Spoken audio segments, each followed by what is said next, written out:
Industriako produkzio prozesuetan produktuaz gain hondakinak sortzen dira. Eta hondakinen kopurua prozesuaren eraginkortasunaren araberakoa da. Hortxe hasten da prebentzioaren erronka, eta prebentzioak badu bere izena, produkzio garbia. Leia zentro teknologikoak enpresei produkzio garbiko prozesuak lortzen laguntzeko lan egiten du. Lehen gaien konsumoa murrizten eta emisioak eta hondakinak gutxitzen dituzten tekniken bidez. Hori guztia hobeto ulertzeko, Elektra Victoria enpresan igogailu baten fabrikazio prozesua ikusiko dugu. Igogailuaren fabrikazio prozesuari ekiteko lehen gaia behar da, txatarra kasu honetan. Urtu eta solidotu ondoren, txatarra metalezko xafla bihurtuko dugu eta igogailua egiteko prozesua hasiko da. Prozesuaren fase horretan hasten da prebentzioa. Zikinkeria duen txatarra urtzen badugu, prozesuan poluitzaileak sartuko direlako. Izan ere, txatarra urtzean gasak aireratzen dira. Atmosferara botatzen diren poluitzaileen emisioak zehatz-mehatz ezagutzea egunetik egunera garrantzitsuagoa da. Horretarako, emisioen neurketak egiten dira.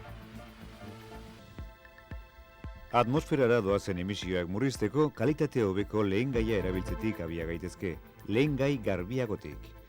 Helburu horri begira, leian lehengaiak dauzkan elementu poluitzaileak, batez ere zinka eta gainerako metalastunak, bereizteko teknologiak ikertu dira. Bereizteaz gain, elementu poluitzaileak nola berreskuratu eta berrerabili ere ikertu da. Aurre tratamendu horri esker, prozesuan ez da poluitzailerik sartzen, eta azken produktuaren kalitateak gora egiten du, igogailuak egiteko xaflarekin gertatzen den bezala. Bestalde, txatarra urtzeko energia ugari kontsumitzen da. Konsumoa txikiagotzeko lehiak proiektu berri batean lan egin du. Urtze prozesuan sortzen den kiaren energia aprobetxatuz txatarra labera sartu aurretik berotzeko. Eta frogatu ahal izan denez, sistema horrek energia elektrikoa eta elektrodoak aurrezteaz gain, produkzio erritmoa azkartu egiten du.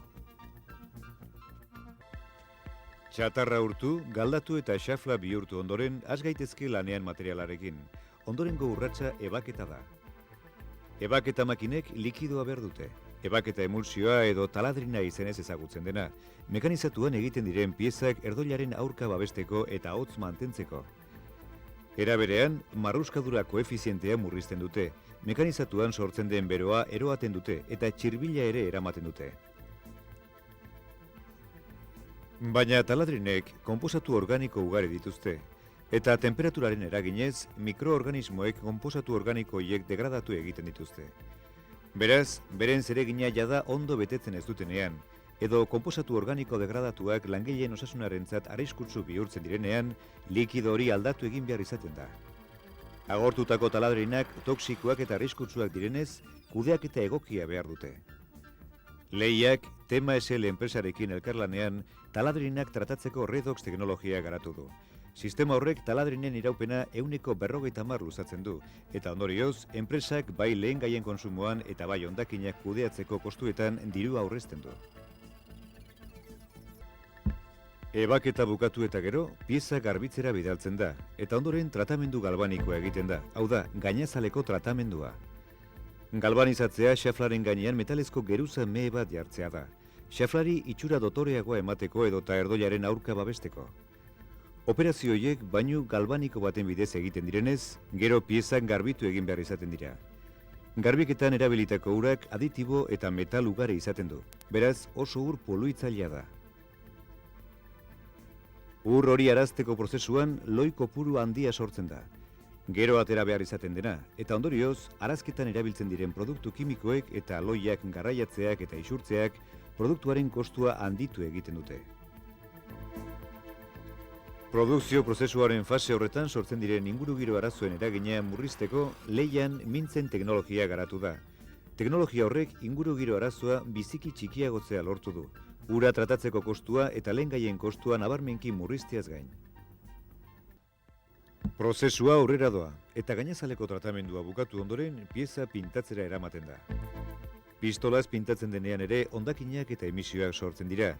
Pintura zatikiak harrapatzeko ur gortina erabiltzen da.